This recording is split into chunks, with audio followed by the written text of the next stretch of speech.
This is another single story episode. A story long enough to make up an entire episode is bound to be complex and even epic. But today's story is definitely big in scale, that involves not just an individual or family, but an entire village. It's largely formed in two parts, a story about the village in question in the 60s, and the poster's own experience from the 90s that probably is linked to the tragic history of the village. One particular aspect is that the story assumes demonic creatures. In the Christian world, it's not uncommon to find an evil, demon, satanic creatures from the hell, but in Korean shamanism, it's rather rare. Korean shamanism is very much human-centric, and its worldview is usually consisted with ghosts of dead people. And just like people, ghosts too are usually well-meaning or at least benign. Even shamanic deities rely on people because their divine power is empowered by the faith, wishes, and prayers from people. But the paranormal force in this story is described as a pure evil and forces from hell. And it definitely gives even more creepy edge to the whole dynamic. So, here's an allegedly true story about a village lost to demons. It's always handpicked, translated, and narrated by a host, Anthony.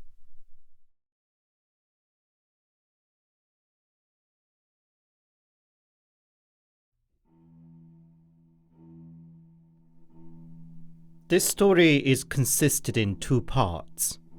The first part is the account that floats around the internet as happened in the 1960s, and the second part is my own experience during the military service that might have something to do with the first story.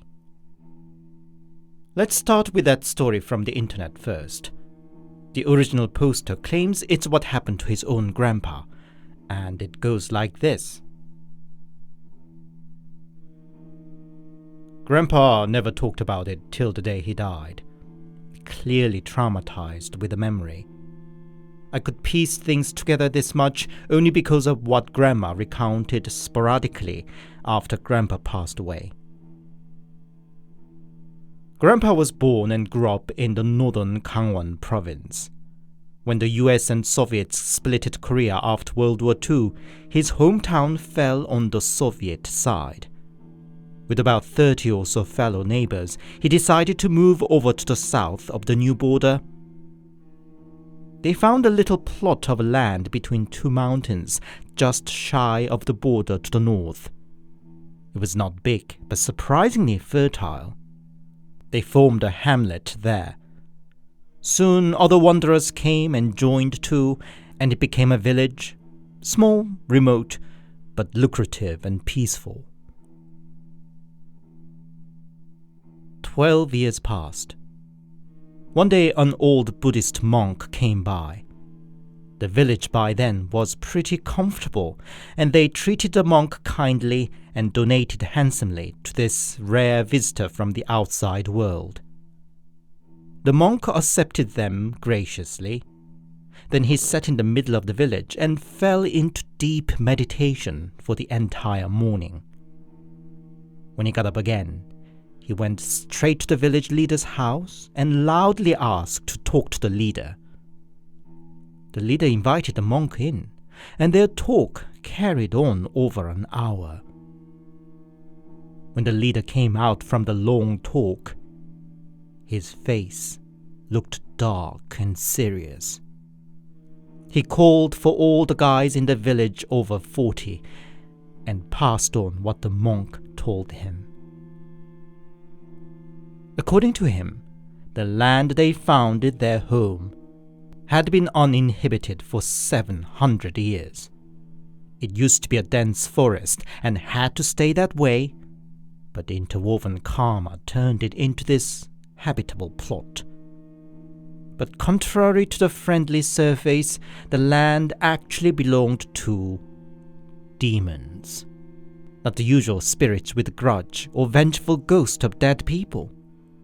These were true evil from the hell that entirely belonged to a different dimension than that of humans.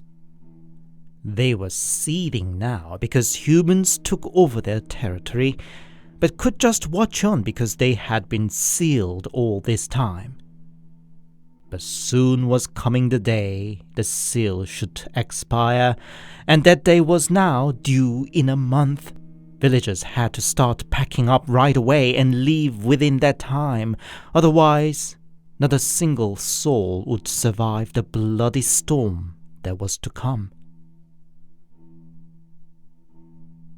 For the people who already lost their home once, that was a terrible news. The monk put his hands together to the distraught people and said, "I've already stirred up the karma by spilling the heavens' business. It's only for your kindness and earnesty that I couldn't keep silent." He then took off the long string of beads around his neck and handed it to the village leader with a few sheets of paper with the bizarre drawings on them. "These will protect you from the harbinger of the disaster while you prepare to leave this place. But they won't do any more once 1 month is up. So please, hurry yourselves." The monk then turned around and started to go. Suddenly the village leader darted towards him and dropped in front of the old monk. Please have mercy on us. We've already lost home and family once and barely started to settle down here. We have nowhere else to go and nobody to turn to. Please." Seeing a man well over 60 crying and begging like a child, all the other villagers also surrounded the monk and begged on their knees. Old monk bit his lips and thought for a long time. I don't have many years left on earth. Maybe I have nothing much left to fear for breaking yet more rule of the heaven. Then he prescribed the village a solution that sounded most bizarre. A month from now, the evils would get freed from the seal, and the first sign of it would be the red moon. When that day come, every kids under 10 should be gathered at 1 in the morning around the holy tree at the center of the village. They should circle around the tree, hand in hand and eyes firmly closed. If they manage to stay that way, not letting each other's hands go, not uttering a single word, and not opening their eyes till the dawn break, then the evils should be sealed back for another 700 years. But if not a soul should see the morning sun alive again. The village leader opened his mouth to say something, but the monk took out a dagger and cut his pinky. He let the pumping blood from the cut finger spray on the holy tree, chanting what sounded like a spell. Everybody's face turned pale watching the scene. The monk then ripped a strip off from his cloak, wrapped up his wound, and finally left the village. "Don't forget what I told you," was his last word. The countdown began for the villagers. The village leader handed a string of beads and talismans from the monk to my grandpa, who was then a tall and burly young man, to guard them with his life. Kids under 10 was summoned and was trained and instructed to the monk's recipe. Kids under 10 are bound to be unruly, but stern shouts and spanks from the adults, and above all, the sheer desperation in the air, seemed to train them surprisingly quickly into their unlikely ritual. Every night from 1 o'clock to the dawn, Kids had to sit around the holy tree, hand in hand and eyes closed shut. Adults beat drums and made creepy screeches around the children and made sure they did not react, move, or speak, or open their eyes, no matter what. Meanwhile, my grandpa had to suppress his growing anxiety. What an unthinkable task people were charging onto the kids. Wouldn't it be better that they just left the village? Weeks leading to the D-Day, unholy omens started occurring, adding to the growing anxiety. Many livestock like cows, chicken and dogs died for no reason. Even flies and mosquitoes that should have been inevitable nuisance given it was midsummer just disappeared. Hoping to find help, they even invited in a famous shaman from a bigger town, but she barely took a look at the holy tree standing at the center of the village and said, "Your village is sitting on the hell. My God can't help you." And just left. A month passed. The moon rising shone bloody red from the early evening. Children were summoned around the holy tree as rehearsed for many nights, and the rest of the village people locked themselves in their houses. But my grandpa couldn't just sit and wait to see what happens. The enormous sense of foreboding and impending sure death he couldn't ignore. He grabbed a string of beads and talismans he was entrusted to and ran to the mountain behind the village. A dog saw him and followed, but couldn't further past the village boundary as if there was an invisible force trapping it in.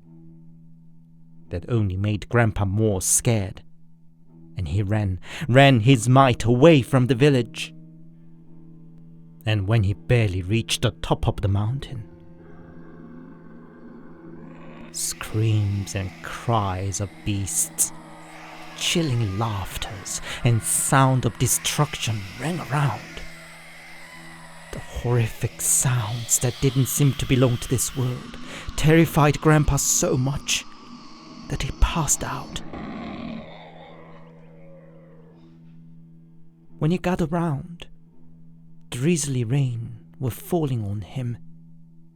He wanted to run away, but guilty conscience stopped him. He ran back towards the village to the point where he could get an overview.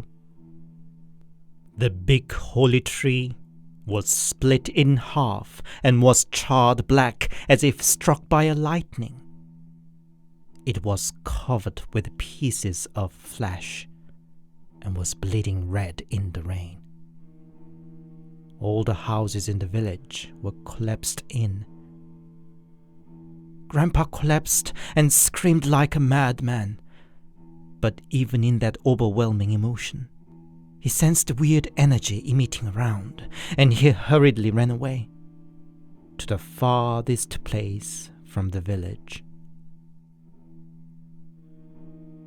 Grandpa settled down in Jeju Island off the southern coast and never left it for the rest of his life. He never talked about his old village to anybody except to his wife.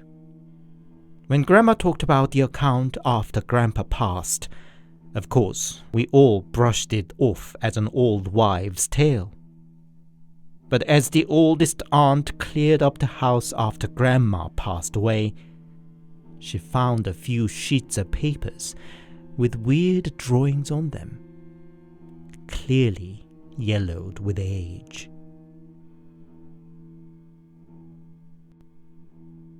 So this is the post on the internet.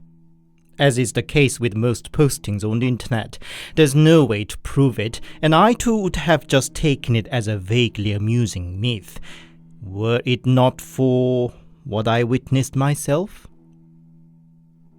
It goes back to 1995. I was stationed to the dreaded army base tucked away in the mountainous Gangwon province, facing right up to North Korea. When I became a corporal, we were given rather unusual task for army soldiers to go on scouting on a boat along the river and set up a camp to spend a night. It's mostly for training purpose, but so close North Korea, it's also not entirely impossible to run into North Korean soldier. Anyway, it started off just fine. It was a nice change to raft along the river. We even met some hikers who kindly shared their civilian snacks with us.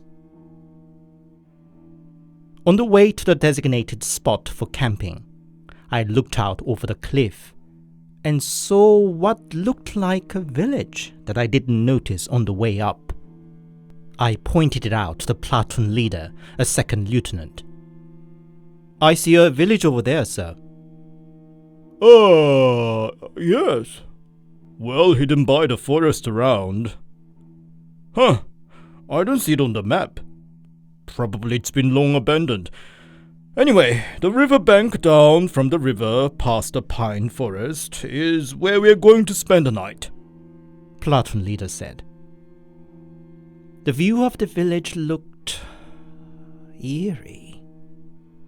Having been an army soldier for a year, I spent countless hours out in the wild, often in pitch dark, and I thought I wouldn't get scared of anything now. But the big, dark tree in the middle looked strangely chilling. Once the sun set and it got dark, we moved to the camping spot by the river. We quickly digged 3 trench holes to waylay. One soldier in each hole had their wrist tied to a rope that linked all 3 trenches. It was for an emergency signal. I mean, really, one was not supposed to pull that rope unless it was for a serious and urgent situation. Night fell, and time was passing 2 in the morning. The chilling air from the river sipped under the uniform. My squad leader, a sergeant, dozed off, and I and a private were quietly chit-chatting to kill time. When the rope tied to Private's wrist pulled up hard. What was that? Did they find some North Korean troop or something? We alerted the sergeant, and he tried to radio the platoon leader, but it didn't even connect at all. Not knowing what to do, we just kept a wide eye to the platoon leader's trench. Then the platoon leader's head popped up from the trench and gestured to come over. Sergeant ordered me to go, and not knowing the nature of the emergency, I had to crawl on the sandy dune all the way. Inside the platoon leader's trench was a scene of panic. The signal man was desperately trying to radio the base camp. His radio seemed to have gone null just as ours. 2 soldiers dropped on the ground with their heads covered under their hands, and the platoon leader himself looked pale. "What is it, sir?" I said. It's a woman appeared from the river, platoon leader said.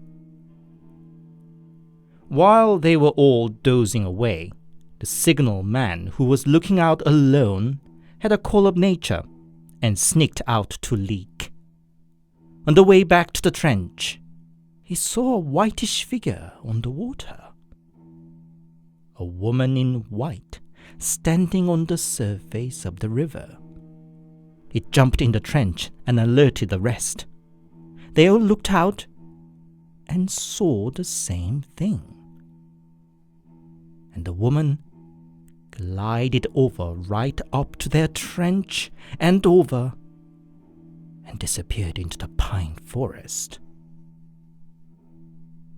I was pissed. Soldiers, a bunch of grown-up ass men, should call an emergency for such a nonsense? I couldn't, of course, directly dispute the platoon leader, so I slapped the back of the head of the signal man or private.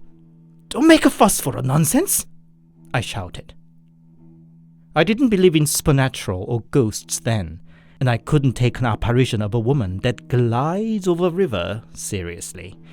I just assumed they must have all drunken something or saw an illusion while still half asleep. I came back to my trench, grumbling. I explained what happened to the sergeant, and he laughed at it too. Having gone through a scare for no reason, we three all felt for a natural call to release, so we went up to the edge of the pine forest to piss. It was just then a whitish figure appeared in front of us. Was that the same woman the others saw earlier? Except this one was now holding a baby bundle in her arms. It's already 30 years ago, but I still clearly remember the sound of a baby crying and the woman's low sobbing as they glided past us. A shock ran through my body like an electric shock, and none of us even uttered a moan. The woman floated all the way to the river, then turned to us to beckon, as if to invite us to join. And that's the last thing I remember.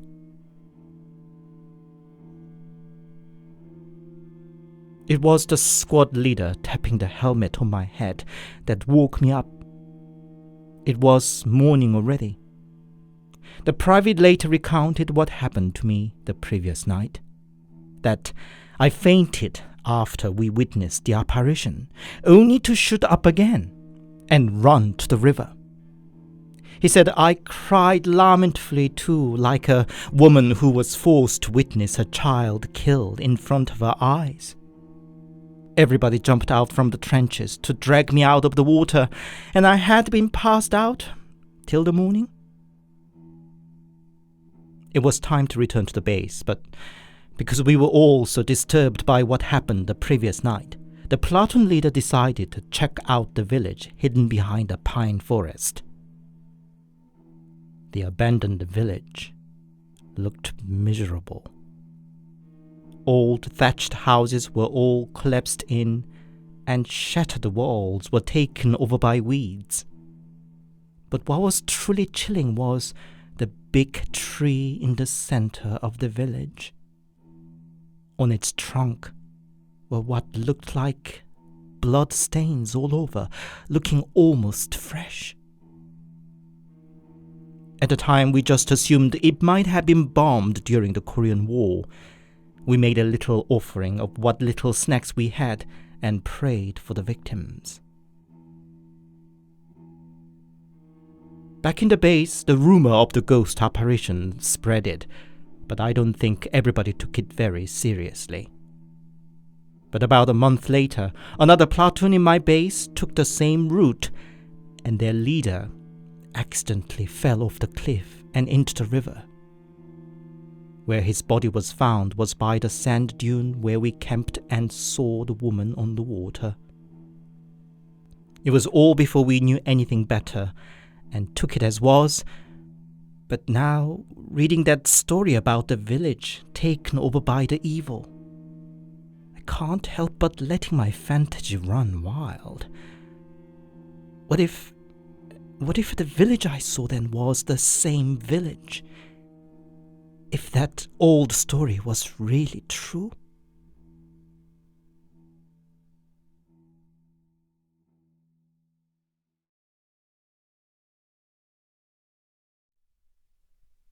Hi, it's Anthony here, and thank you very much for listening.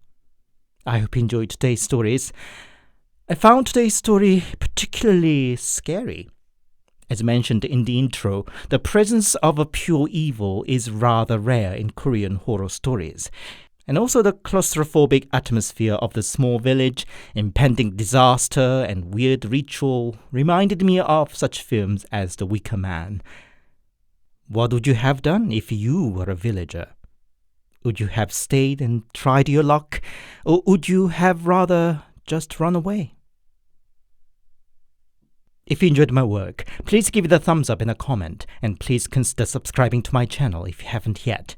If you'd support me more directly, I have a Buy Me a Coffee account as well as Super Thanks option here on YouTube for a small donation. Whichever way, I always appreciate your support. Thank you. Until next Sunday, stay safe and take care.